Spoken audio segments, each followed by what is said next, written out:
Bom dia, pessoal. Eu vim falar com você hoje a respeito do Add-on Cell Fracture, que foi pedido para que eu fizesse esse vídeo. Então, como ele é um add-on bastante extenso, eu vou optar por falar a respeito das partes básicas aqui e depois a gente pode ir conversando a respeito de especificações do tipo Cell Fracture para um determinado tipo de objeto, o vidro, por exemplo, um vidro mais grosso, a madeira e etc e tal. Então, tem configurações muito diferentes que podem ser mostradas. Mas eu vou ficar na parte básica hoje para você saber o que é o Cell Fracture e como é que ele funciona. A primeira coisa que você precisa fazer é vir aqui em File, User Preferences, e aqui você pode usar pesquisa para você achar e clica em Cell, ele vai mostrar para você o add-on Cell Fracture e você clica aqui para habilitá-lo. O meu já está habilitado, então eu vou fechar. Depois você precisa ter uma mesh na sua cena. Então você não precisa necessariamente aqui de trabalhar com a densidade do objeto, como existe essa necessidade em outros add-ons. Então aqui você tem um cubo com 8 vértices, pode ver aqui, com 8 vértices, e é o suficiente para você começar a entender. Depois você pode, se quiser, colocar um plano, por exemplo, com a finalidade de você entender alguma movimentação dessa animação. Então, se eu clicar S10, por exemplo, eu coloco um plano aqui e posso vir aqui em Physics e usá-lo como colisão. Já existe um vídeo falando a respeito desse modificador colisão que você pode procurar no canal ou no meu site. Voltando ao cubo, que é aquele que eu vou trabalhar Cell Fracture, eu venho aqui e esse add-on vai aparecer aqui depois que você habilitou no User Preference. Então você clica e ele apresenta um quadro enorme de possibilidades. É aquilo que eu falei para você, é bastante grande, então nós vamos por partes. O ponto da fonte, então, pode se basear pelos próprios vértices, pelos vértices de uma child aplicada, isto é, se você aparentar um outro objeto que você clique em Ctrl P, por exemplo, você pode usar os vértices desse aparentado, da criança no caso. As próprias partículas, aqui você pode usar o sistema de partículas, esse aqui, tá? Ou as partículas da child, da criança aparentada, ou mesmo o Greasy Pencil. Greasy Pencil também nós temos no canal ou no meu site como é que ele funciona. Então, eu vou, a título de demonstração inicial, para você ver como é que a coisa funciona, eu vou clicar aqui, não vou mexer em nenhum outro controle e vou clicar em OK. Pode perceber que ele já fez alguns movimentos rapidamente. E aqui você não vê nada, porque ele joga para a próxima layer. Aqui você vê que ele fez divisões nesse cubo. Se a gente selecionar todas as divisões que ele fez, então veja bem, ele dividiu de 8 vértices, você passou a ter 124 vértices. Clicando em Z, você pode ver que ele dividiu cada parte do cubo em mais partes. Aqui. Então, eu vou ter aqui 8 objetos. Então, eu tinha 8 vértices, usei o Cell Fracture, agora eu tenho 8 objetos. Essa é a divisão comum. Então, vamos selecionar tudo aqui, deletar, ok. Voltar para outra layer, que é a inicial. Vamos clicar aqui de novo. Então, com seus próprios vértices, com as configurações padrão, eu consegui aquele resultado que eu acabei de mostrar para você. Source Limit é o número de pedaços que você vai querer que ele divida. Então, eu tenho que selecionar o objeto, clicar em Cell Fracture, aqui é o que estava selecionado anteriormente, e Source Limit. É o limite de quebras que você vai fazer.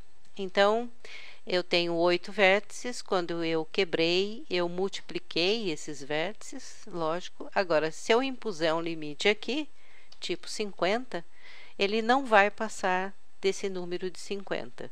Então, se eu clicar aqui em OK, mantendo todas as outras configurações, ele vai dividir, e eu vou ver isso na próxima leia. E aqui no caso, ele dividiu no mesmo número de partes, com 124 vértices, porque eu não ultrapassei o limite dos 50, que é o que foi dado. Ok. Vamos deletar aqui de novo. X. Ok. Voltar para a outra leia, a leia inicial. Em Z, selecionando de novo Cell Factor, seus próprios vértices. Vamos supor que agora eu vá limitar para 2, por exemplo, aqui. On Particles e OK. E veja bem o que aconteceu. Vou para a próxima leia e ele dividiu aqui somente em 2 partes, tá? Então, embora o número de vértices que você tenha possa ser muito grande e ele esteja configurado para trabalhar com o número de vértices, se você limitar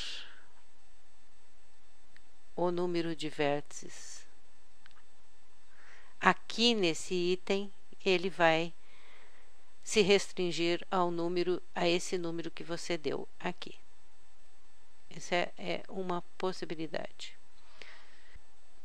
Antes de falar de noise, esse item aqui significa que, por exemplo, você usa com grande frequência determinada configuração e você quer mantê-la para você usar em outras vezes.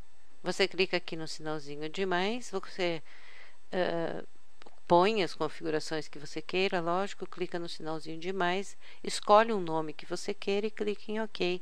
E ele salva aqui as formas que você vai querer manter.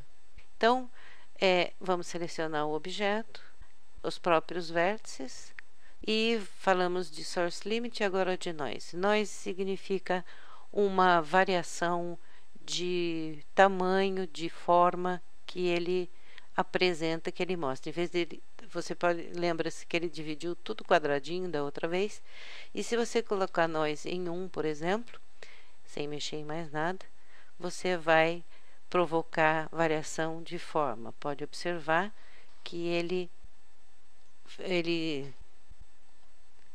dividiu o objeto para você em formatos muito diferentes uns dos outros. Então, você não tem aquela coisa todinha, quadradinha, igual. Vamos lá, deletar de novo, voltar para o início, selecionar e clicar aqui de novo. Então, o noise representa essa variação de formato. Isso aqui é uma variação de acordo com os eixos. Depois, num exemplo mais para frente, eu passo para você variação do eixo X, Y e Z. Recursion. Então, o que o recursion faz? Ele vai usar o número inicial de divisões, aqui, e ele reaplica, isto é, você fica com praticamente o dobro. Então, se eu tenho aqui em 0, ele vai se ater ao número de divisões. Se eu tenho aqui em 1, então ele vai subdividir. Então, colocando recursion em 1, ele tem relação com random, e significa que ele vai dividir, mais uma vez, 25% das peças. Então, se eu deixar assim e clicar aqui, eu posso observar que ele... Vamos ver a próxima. Ele dividiu... Olha, ele dividiu em 8 partes, tá? Mas 1/4 das partes, isto é, 25%, ele dividiu de novo. Tá claro? Acho que sim, né? Então, se eu aumentar... Ops, deixa eu voltar para cá. vindo para cá. Se eu aumentar isto aqui em 50%, por exemplo, 0,5, né? Ops. 0,5 e colocar recursion em 1, é esperado que ele divida agora 50% do cubo em partes, o dobro de vezes, mais de uma vez. E ele demora um pouco, olha, fazendo o efeito. Então, vejamos. Se eu verificar aqui, pode ver, ó, ele deixou 1, 2, 3 e 4 partes com uma divisão só. E depois ele pegou 1, 2, 3 e 4 partes, ele subdividiu mais uma vez. Acho que ficou claro o que ele fez, deu para entender. Eu acabo tendo 552 vértices, 559 vértices e 270 faces. Então, vamos deletar. Voltar para a layer anterior. Selecionar esse outro item aqui. Clamp Recursion significa que ele vai parar essa recorrência, essa duplicação, quando esse número de objetos é alcançado. Então, se eu chegar em 250, mas ainda não tiver terminado essa subdivisão, ele vai parar. Por exemplo, eu coloco aqui em 1, eu coloco 25 e eu deixo aqui em 250 e uma hora o número de subdivisões chega em 250, ele para. Se eu puser 0 nisso, ele não para nunca. Ele vai continuando a fazer a divisão o quanto for necessário. Isso é interessante. No entanto, há a possibilidade de você deixar o seu computador bem lerdinho, né? Então, como eu disse para você, isso aqui tem a relação com o recurso, aqui, né? E esse aqui tem mais uma implicação que eu explico em vídeos posteriores, porque se você usar mais de um objeto, ele vai se relacionar com partes aleatórias, com partes pequenas, com partes grandes, ou quando o cursor está perto ou quando o cursor está longe. Mas isso aqui é preciso que eu coloque uma outra figura aqui e explique, então vai ficar para um outro vídeo, tá? Dados da mesh. Então, ele pode suavizar as faces, aqui. Ele pode deixar as faces agudas, tá? E aqui, Apply Split Edges, ele aplica uma superfície mais aguda quando ele é clicado. E ela fica mais suavizada quando ele não é checado. Depois tem Match Data, Split Island.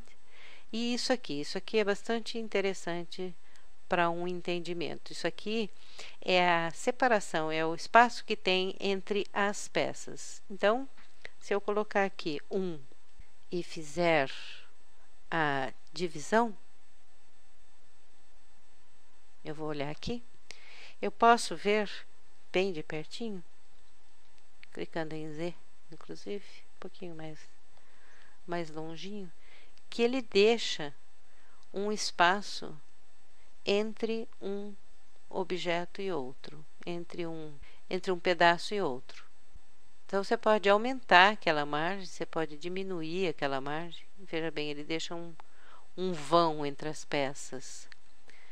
Então, você pode aumentar aquela margem, você pode diminuir aquela margem. No entanto, se você deixar aquela margem em 0, é avisado por todo mundo que eu já ouvi falar a respeito desse add-on, que a divisão não fica legal, que ele não se dá bem com o espaço 0 naquele pedaço ali.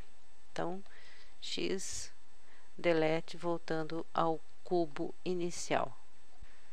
Cell Factor. Então, nunca deixe isso aqui zerado, porque parece que ele não se movimenta bem. Aqui você tem o volume, o modo da massa, uniforme ou volume.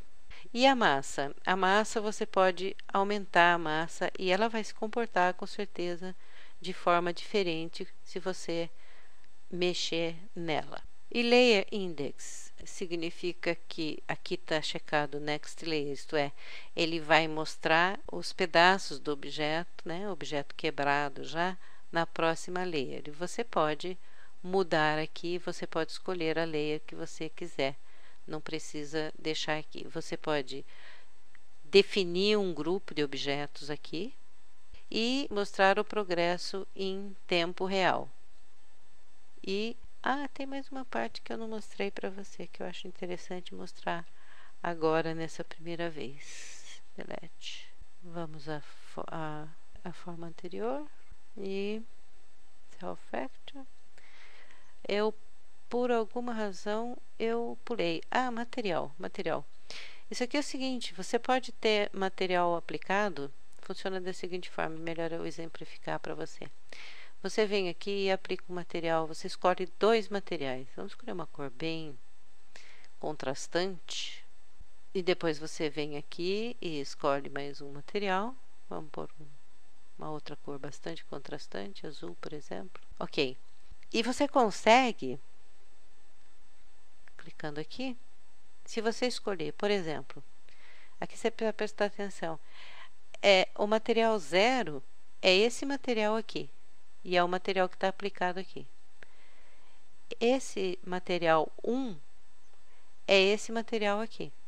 Então, se você colocar isto, vamos colocar Noise 1, que fica mais interessante.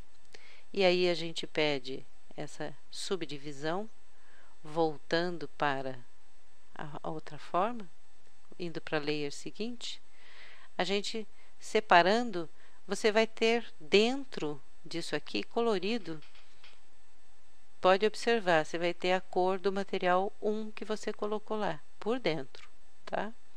Então, a gente pode pegar esta colisão aqui que a gente pôs aqui, clicar em M, passar para a próxima layer, e aqui, se você juntar, vamos ver, menos esse, leva isso aqui para cima.